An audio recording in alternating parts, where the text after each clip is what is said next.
Elena Marsh had always known what she was to Kayden Voss. She was loyal. She was dependable. She was the kind of person who stayed. And for a long time she believed that staying was enough. She had been part of the Iron Vale wolf pack her entire life. She grew up running its forests, learning its trails, memorizing every hollow tree and frozen stream within its borders. She was not the strongest wolf in the pack, but she was one of the most trusted. She could track a moving target through a snowstorm. She could read the wind and tell you which direction trouble was coming from before anyone else even lifted their head. Kayden was the alpha. Tall, broad, and sharp-eyed, he had taken over the pack at 23 after his father stepped down. He was a good leader in many ways. He was decisive. He was firm. He kept the pack safe. But he had one weakness that few people around him dared to name out loud, and that weakness was his hunger for more. More land, more power, more influence. No matter what he already had, he always wanted something bigger. When Elena found out she was his fated mate, the one the universe had chosen for him, she felt something she had not expected. She did not feel excited. She felt afraid. Because she already knew Kayden well enough to understand that fated bonds and personal ambition did not always sit comfortably together in the same man. She was right to be afraid. It was a cold October evening when Kayden called her into his study. The fire in the corner of the room was burning low, and the rain outside hit the window in steady, quiet waves. He stood with his back to her at first, looking out at the dark courtyard below. When he turned around, his expression was not angry. It was not unkind, exactly. It was simply closed, like a door that had already been shut and locked from the inside. He told her about Seraphine Dusk. She was the daughter of Alpha Holt Dusk, the leader of the Stormcrest pack to the east. A formal pairing between Kayden and Seraphine would combine two of the most powerful packs in the region. It would double Iron Vale's territory overnight. It would give Kayden exactly the kind of standing he had been chasing for years. Elena listened without interrupting. She stood still and kept her breathing even, and she let him say every word he had prepared. Then he said the formal words of rejection. His voice was steady. He did not hesitate, and when those words landed on Elena, they felt exactly like what they were: a door slamming shut on something that could never be reopened. She did not cry. She looked at him for a long moment, said the words that completed the rejection on her side, and then she walked out of the study, down the stone hallway, out the back entrance of the main house, and directly to her small room at the edge of the pack's residential quarters. She packed one bag. She took her jacket, her boots, a small knife, and the photograph of her mother that she kept on the windowsill. Then she walked out of Iron Vale's borders before the clock struck midnight. She did not look back. The wild lands east of Iron Vale were called the Ashwood. Most packs stayed away from it. It had no formal leadership, no territorial law, no organized structure of any kind. It was full of lone wolves, shifters who had been exiled, or who had left their packs voluntarily, or who had simply fallen through the gaps of a system that had no interest in catching them. Elena went there because she had nowhere else to go, and because something in her gut told her that the Ashwood was exactly where she needed to be. The first weeks were hard, harder than she expected. The broken mate bond left a dull, constant ache in her chest that did not go away with sleep or distraction. Some mornings, she woke up and lay still for a few minutes, just to gather the strength to sit up. The cold did not help. The loneliness did not help. But she got up every morning. She hunted. She explored. She learned the Ashwood's landscape the way she had once learned Iron Vale's, slowly, carefully, until it felt less like foreign land and more like somewhere she actually belonged. And she started meeting people.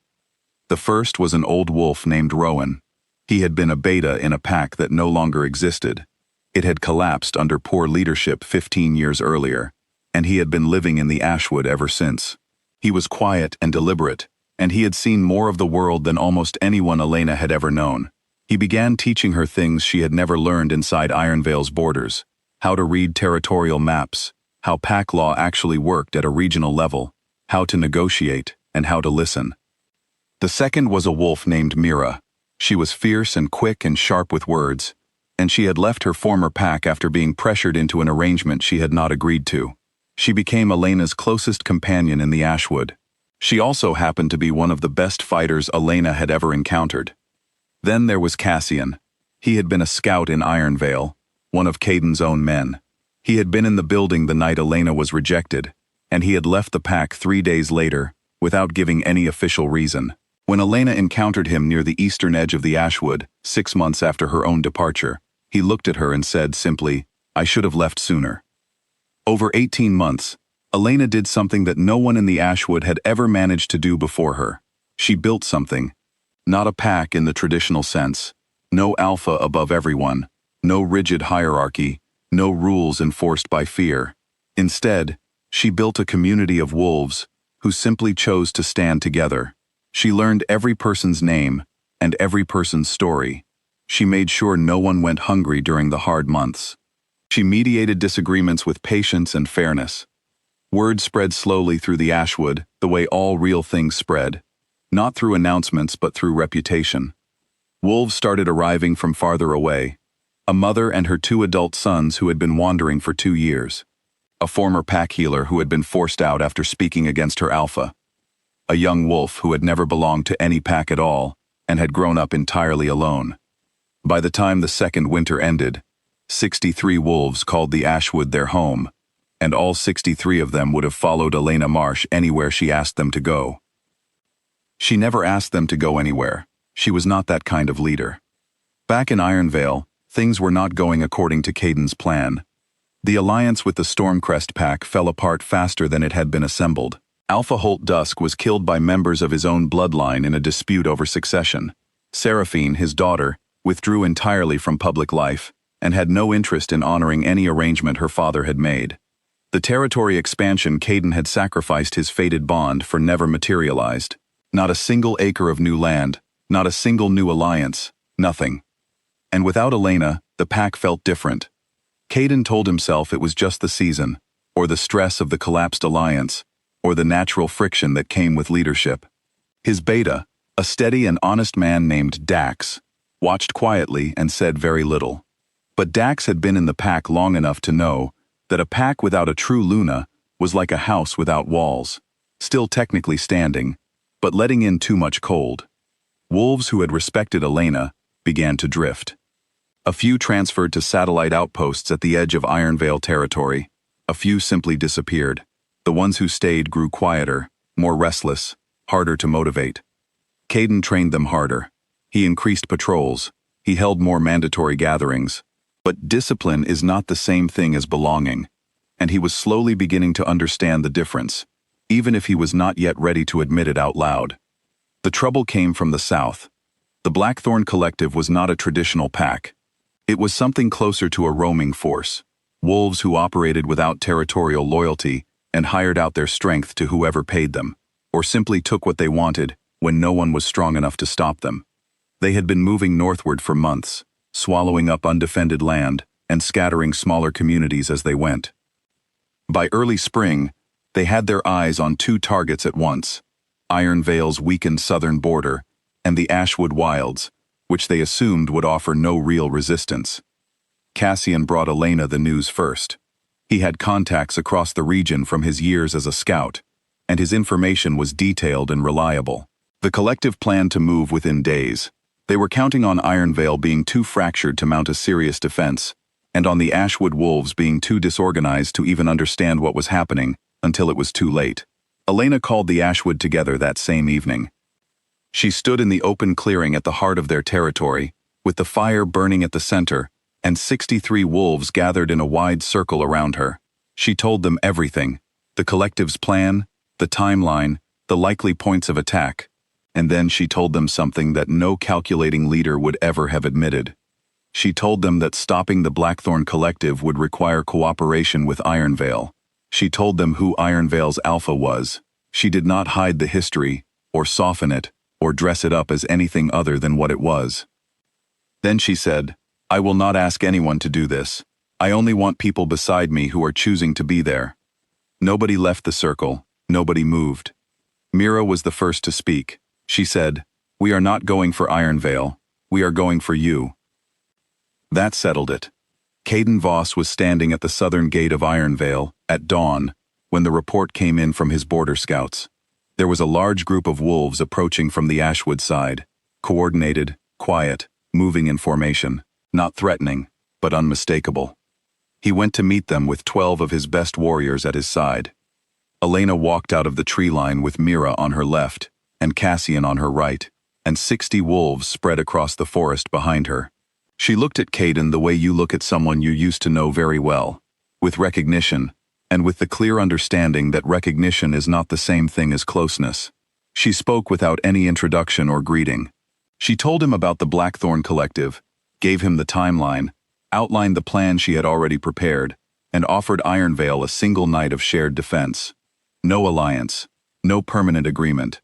One night, one goal, and then they would part ways with no debts on either side. Kaidan stood very still while she spoke. He had been prepared for many things when he came to that gate. He had not been prepared for this.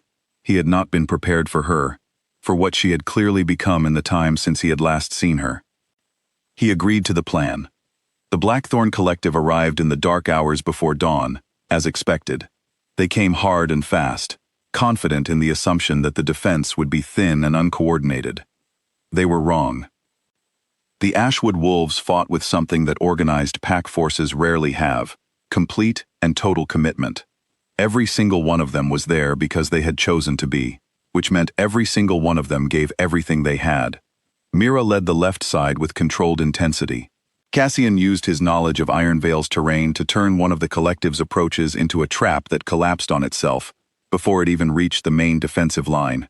Rowan moved along the back of the formation like a calm heartbeat, passing information, adjusting positions, keeping everything connected. Elena was everywhere.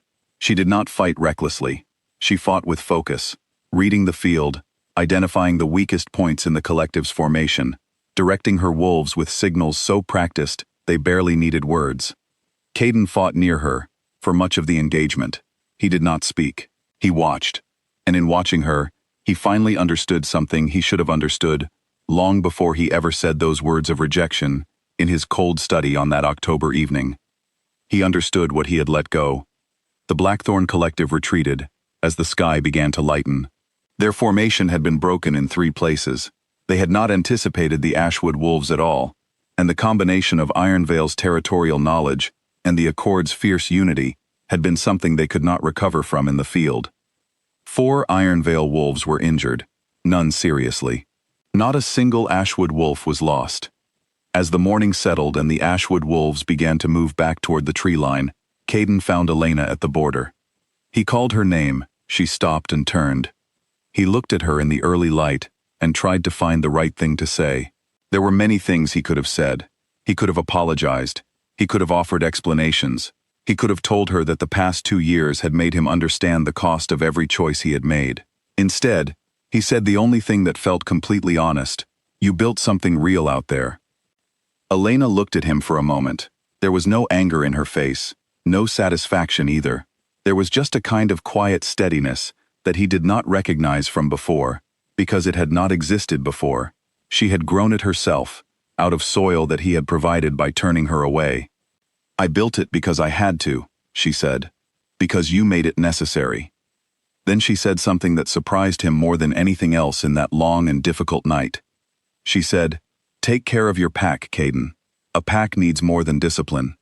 It needs to feel something worth protecting." She turned back toward the Ashwood. Her wolves moved around her, and within a few minutes, the trees had swallowed all of them whole. Kaidan stood at the empty border for a long time after they were gone. 6 months later, the Ashwood Accord submitted a formal petition for territorial recognition to the Regional Wolf Governance Council. It was signed by 63 wolves. Attached to the petition, without any explanation or note, was a letter from the Alpha of the Ironvale Pack, confirming the Accord's role in defending the southern border against the Blackthorn Collective. Dax found Kaidan sitting alone in the study the evening the letter was sent, staring at the fire with the kind of expression that does not need any words around it. The council approved the petition without objection.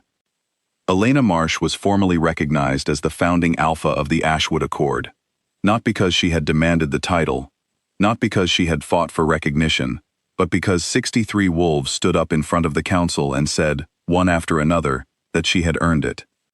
She had not set out to build a pack. She had set out to survive, and in surviving, She had become exactly the kind of person that people chose to follow, not out of obligation, not out of fear, but out of something much stronger and much harder to break. She had walked out of Ironvale with one bag and a broken heart. She walked into her future with 63 wolves at her side, who had chosen her freely, and who would choose her again every single day. That was not a consolation prize. That was everything.